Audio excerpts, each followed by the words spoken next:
Every one of us would like to improve our lives. That's pretty much a rule.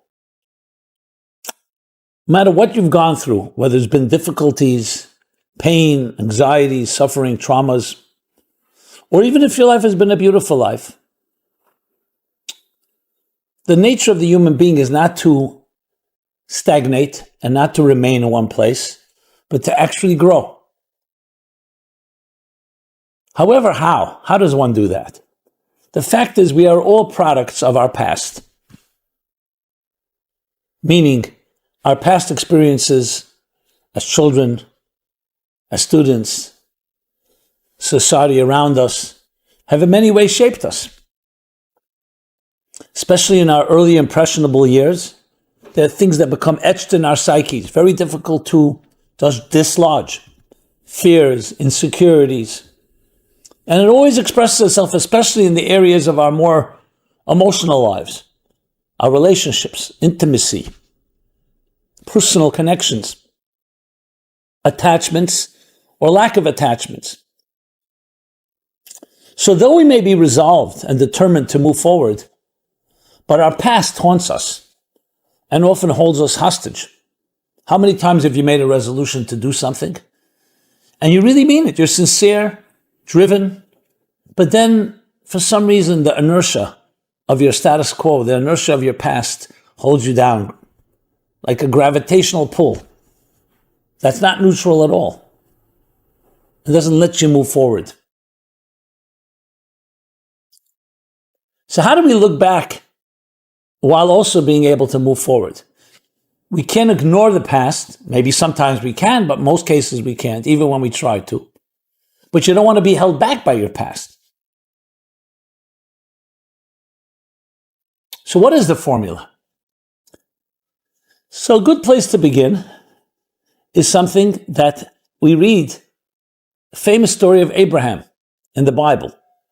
The first time we described his first journey, maybe the first journey really documented, is when he's told, leave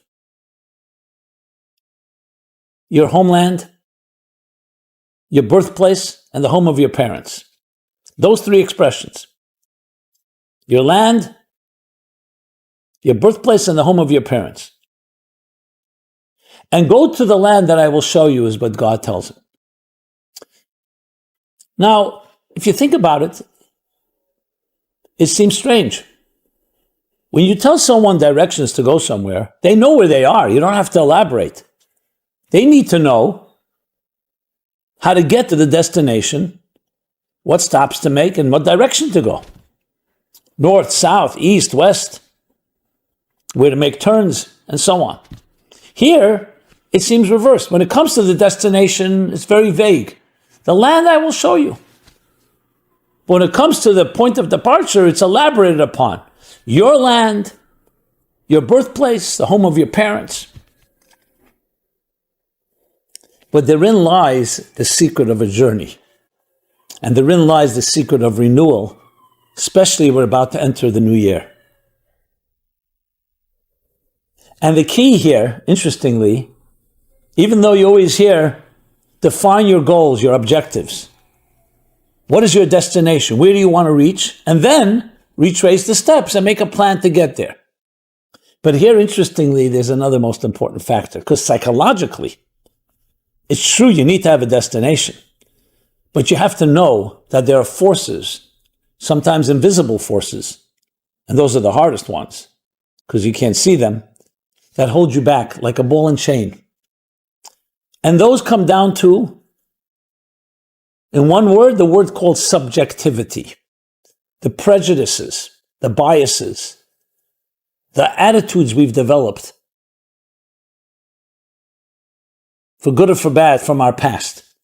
And if you don't free yourself from that, or at least be aware of it, all your destinations and all your goals, as noble and beautiful as they may be, will be withheld from you because you are being tugged back by a past that you've never really freed yourself from.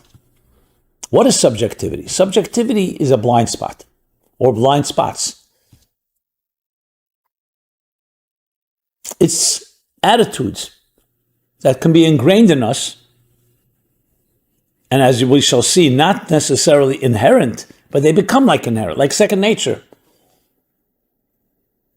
That shape, that color, the lens through which we look at life around us. The confidence we have or the lack of confidence. The security you have or the lack of security. And they break down into three categories. Your land, your birthplace, and the home of your parents. Let's begin with the first, your birthplace. We have inherent subjectivity, which is called the fact that every one of us has an element of self-love that colors our perspective.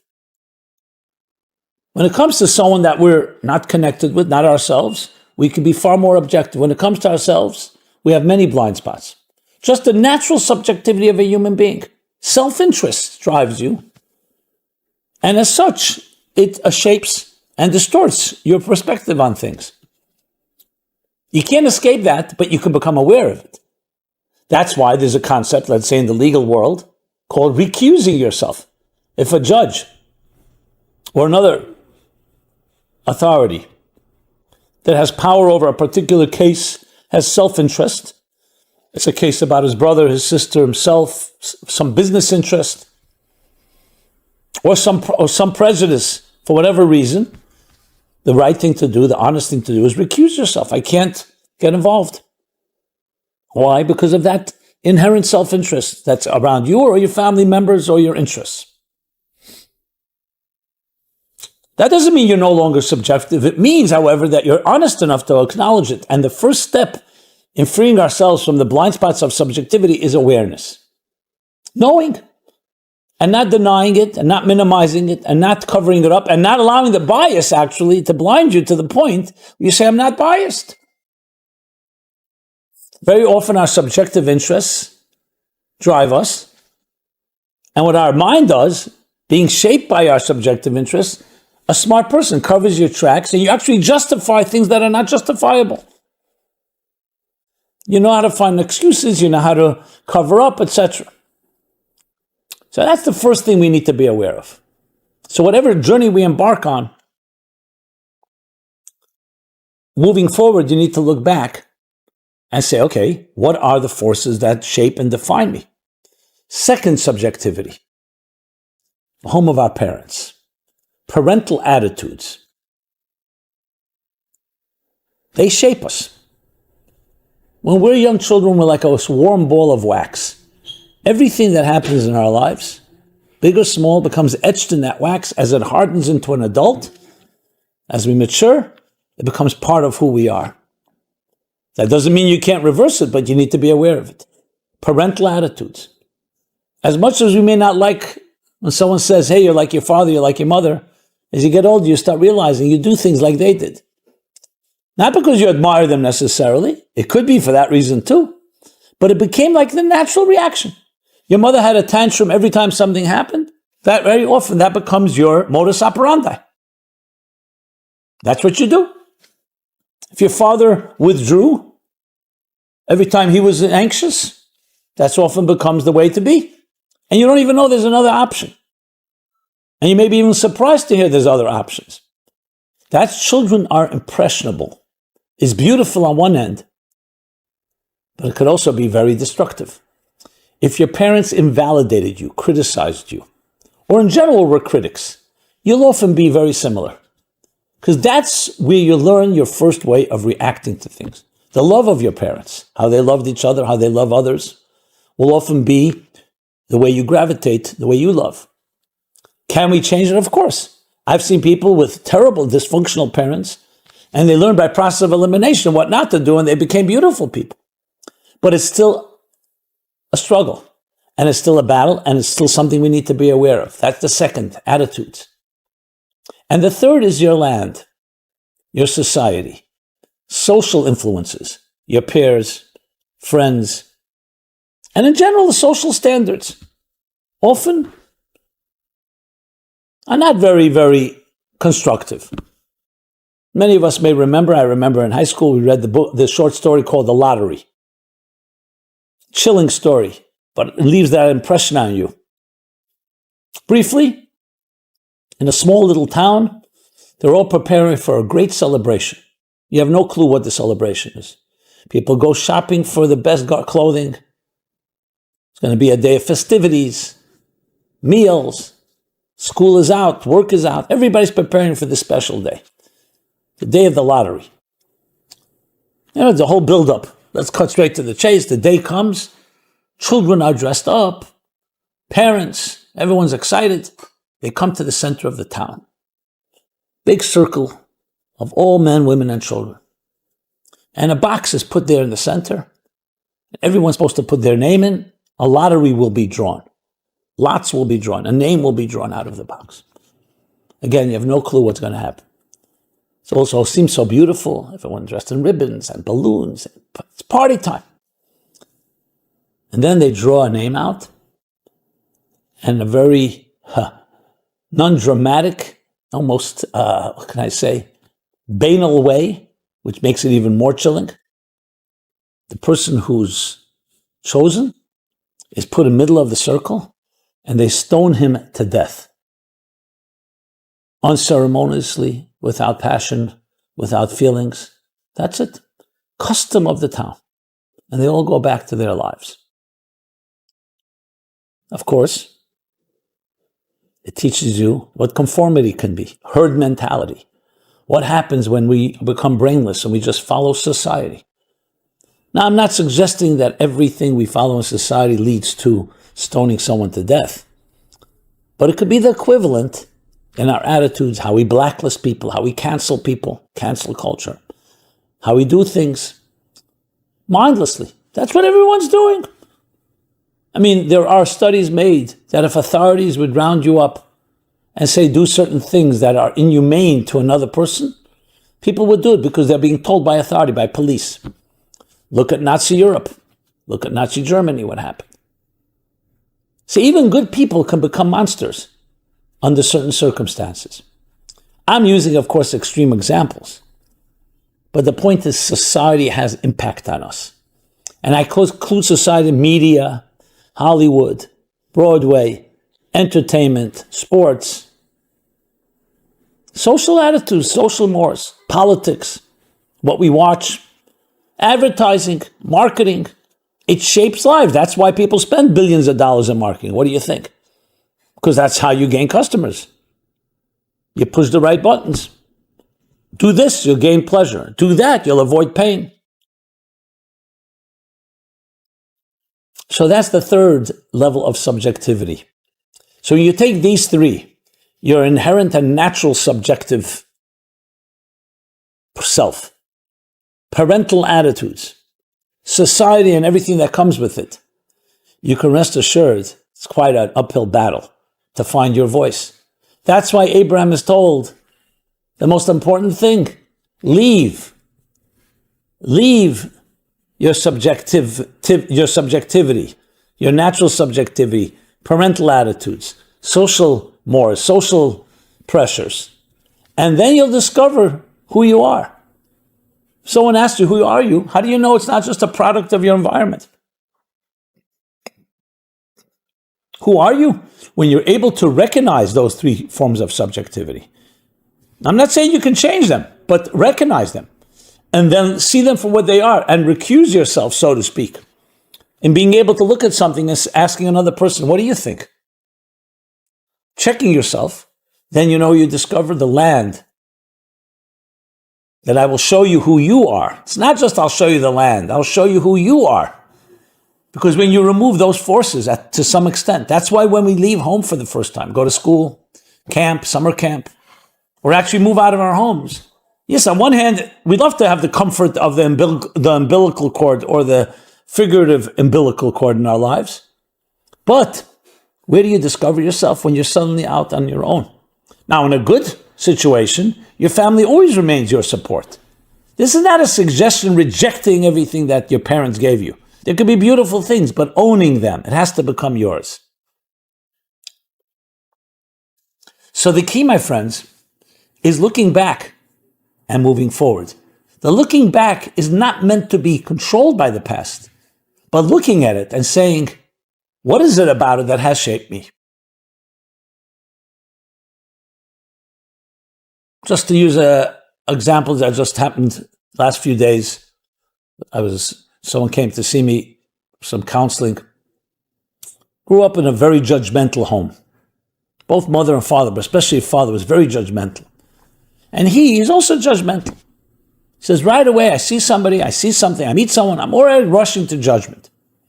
And it bothers me because it's not right to do. I don't want to be judged. Why am I judging?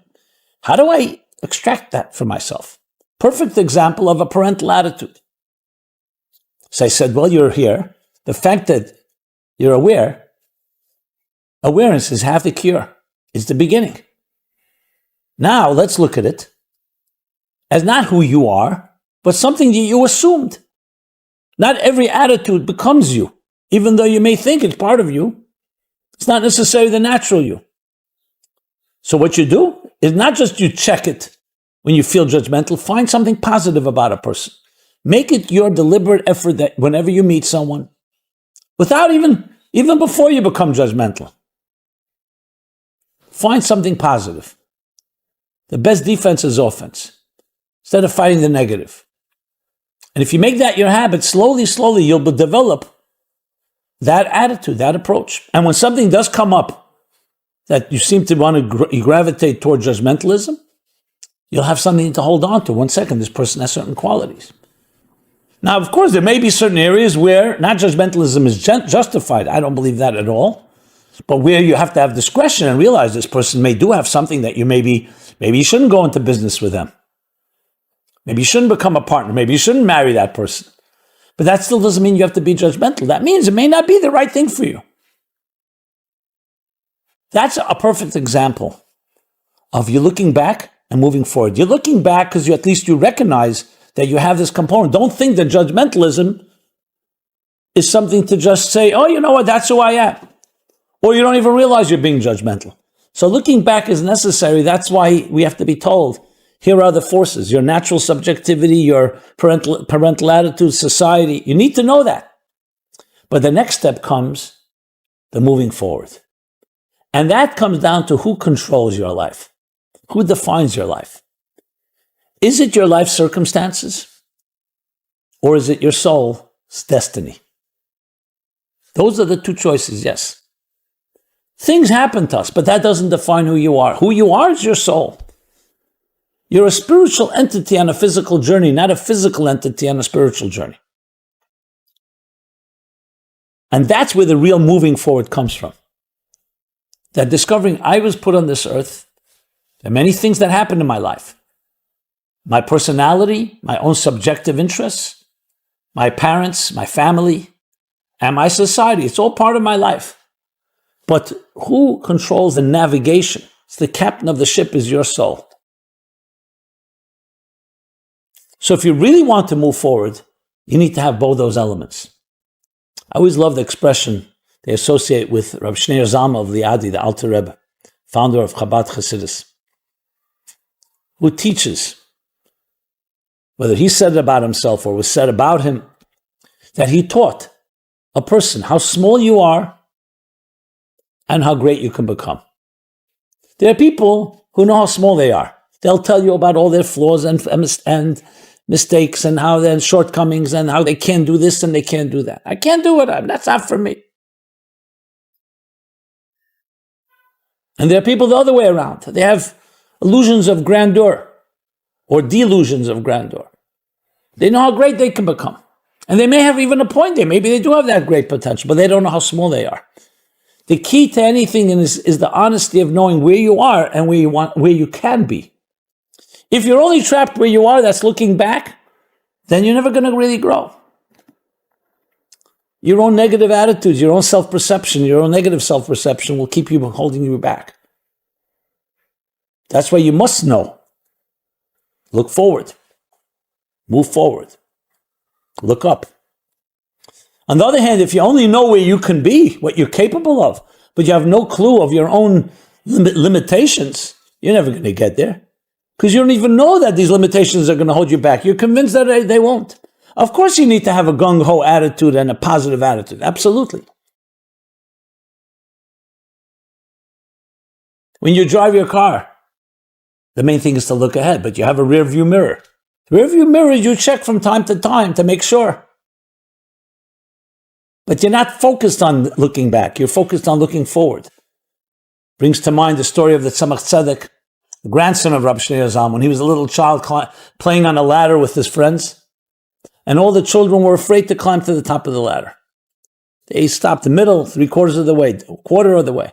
He was the only one that climbed all the way to the top, this little boy.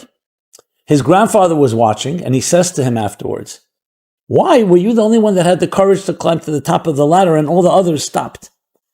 So he said, "Zaidi, Grandpa." Very simple. In Yiddish he said it. When the other children were climbing, they kept looking down. So they saw how high they were. They got afraid. Oh, I'm so high up. And they scurried down. When I kept climbing, I kept looking up. I saw how low I was. So it motivated me to climb higher. We all have these choices. It's good to know what you've accomplished. But if it becomes the driving force, then you always say, hey, you know what? Look how much I've accomplished compared to someone else. But when you look at the people who've accomplished more than you, or you look at what you still can accomplish, you're looking up, then it motivates you. So there has to be a combination. But the real focus is always about going forward, moving forward. But the looking back is necessary in order to achieve what, and not allowing the past to control you. So paradoxically, it's looking at that past, not dwelling and not being controlled by it, but critical for it to be the springboard for further growth. And that's indeed why whenever we prepare for something new, a new year, a new venture, a new journey, we need two things: accountability of the past and a preparation for the future. You want to bring new furniture into your home? You need to clean up, vacuum the room, vacuum the house, make sure the dust isn't there. You want to start something new, but you've hurt somebody, you've injured somebody? Make amends. You can't just forget it. You need to clean things up. Not be obsessed by it and not be overwhelmed by it. It's part of the process. You need to remove the old baggage in order to be able to assume new baggage, new responsibilities. And you'll see most mistakes are made when one will focus on one without the other. You focus more on the past, it'll just hold you back. Focus only on the future, the past will come to haunt you. Not always. There are things we should just ignore and move on. Is the concept of moving on. But especially things that are deeper ingrained. The three forms of subjectivity we spoke about. That needs to be looked at because you need to free yourself. And you free yourself by awareness. So as we prepare for a new year, and as the curtain comes down on the old, and also as we live in a time of transition, not just the new year, the last years, I've already been saying it from the beginning of the 21st century. Remember 9/11 happened right in the first year, 2001. But over time, you see, it's an age of disruption. An age of disruption. Technology, the internet. Take Amazon, how it's changed the commercial, retail way we do business. The disruptions of 9/11, the disruptions recently, COVID, disruption of the Trump era, and many others. When we look back at this time, that will be the headline, the age of disruption. But disruption is actually a very positive thing when you understand its context. At the moment, it can be extremely uncomfortable, and some things are actually really not always positive. People have died. People have suffered.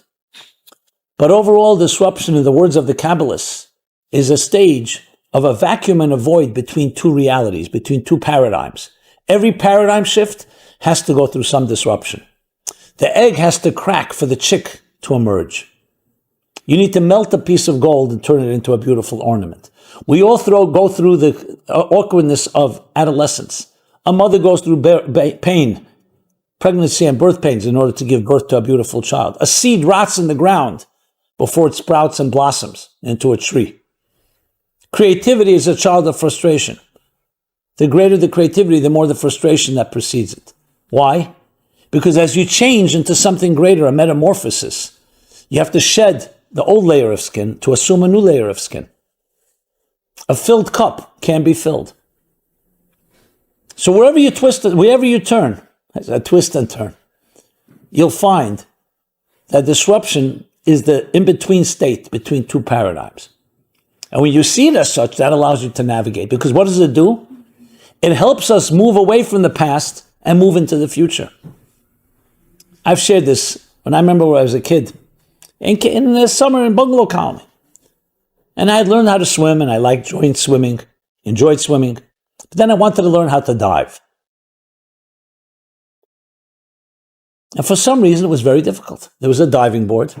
I got on it, and I would run. No, I was afraid of diving. Was it a subconscious fear? Was it an actual fear? That fear of your stomach splitting open? Those childish fears. Okay, I saw the diving board won't work. I'll dive from the edge of the pool. That didn't work either. And I would count. You start the countdowns, 10, 100 to 1. And then you start another count. Okay, I'll do it tomorrow. Tomorrow became another tomorrow. Summer passed. I could not bring myself to dive. And I couldn't figure it out why. It's not like I was afraid of water. I swam in water. What's the worst is I fall in upside down and I swim. Let me tell you what finally happened. I started a new idea. Instead of diving, I'll sit at the edge of the pool and I'll just do this and I'll just fall in. A very small little dive like that. Then I'll do it. No. Even that became terrifying to me until someone did me a favor. That someone was yelled at by me first. He snuck up behind me and he saw me counting, and I'm trying, and just pushed me in. I pushed in, I'm in the water, and I survived. And that was it. After that was all gone, the fear. Then I was able to dive standing, and I was able to dive from a diving board, from a high diving board. I always wondered, what was it? And then I thought of this concept that we're talking about. Maybe that's it. Standing on the ground, I knew how to do. Swimming in the water, I also knew how to do. But that split second where you're not on the ground and not in the water is like a certain unknown. Even though you know in your mind you're going to end up in the water. But that in between is not a place we're comfortable because you don't have the grounding and the anchor on the ground. You're not yet in the water where you can swim. That in between. It's my theory. I don't know if it's accurate. I've never tested it psychologically. But I think there is a fear because the comfort zone of our present holds us back from really growing into our future. So it's important to have both. You don't climb a ladder 10 rungs at a time. One foot is on the lower rung, then you move to the higher rung. Then you can move the lower foot to the next rung, and you keep moving. That's called the journey. And the same is true in any type of disruption. See the disruption as that in-between place. Yes, it could be uncomfortable. That's exactly why it is uncomfortable. Because it's not your past comfort zone. If it's too comfortable, you know you're not growing. It's just an extension of your past. On the other hand, we're not talking about jumping into a place, but completely, sometimes we need to jump. So it's about keeping that balance, moving forward while looking back. And the same as we prepare for a new year. You want it to be new? You have to have a new attitude. Insanity is doing the same thing and expecting different results. If nothing changes, nothing changes. Or as I like to say, if you think what you thought, and you say what you said, and you do what you did, you know what you're going to have? What you had. It's a mathematical certainty. You think different, you speak different, you do different, then you'll have something different. But difference comes with a price, and the price is letting go of some of that past. When I say some, because I'm not talking about cold turkey, you don't have to change everything, but you have to be ready for that transition. I can assure you, do that, and you will have a really new experience. You don't do that, and you just fake it, or you just want to hold on to the past and make believe like you're ready to go forward, then you continue to be a product. I don't want to say victim, but definitely a product of your past, which you don't have to be. And it's the soul within you that has that vibrancy, that has the courage. Courage you may not even know you have. But you find courage by acting courageously, and then suddenly you say, yeah, I have it. You find confidence by acting confidently and doing it step by step with the support of others and recognizing, wow, I could achieve things that I never thought I could. And new vistas and new horizons open up. Look back, move forward. With that, I want to wish you a very happy new year. One that new channels of blessings are bestowed upon you, all in excellent and great health, abundance materially and spiritually. Those that need a blessing for children, healthy children, may that be fulfilled. The blessing first, finding your soulmate, or you have your soulmate and discovering new ways to connect, overcoming the challenges or the anxieties of life, dealing with our internal struggles and fears and insecurities, growing through them. May this be a year where all that is fulfilled and beyond. A year of personal and global redemption. And that should be unconditional. And yet, at the same time, the more we prepare, the greater the receptacle, the more we can create the container, the more we can absorb and receive and retain. So we do your best, and we'll each of us do our best to create that container in how to look back, but not be trapped by the past. And with that, catapult us into a more brighter and greater future. This has been Simon Jacobson, Meaningful Life Center, and I say this blessing in the name of all of us, our wonderful team here. MeaningfulLife.com is our website, where you can access this and many other programs. Check it out.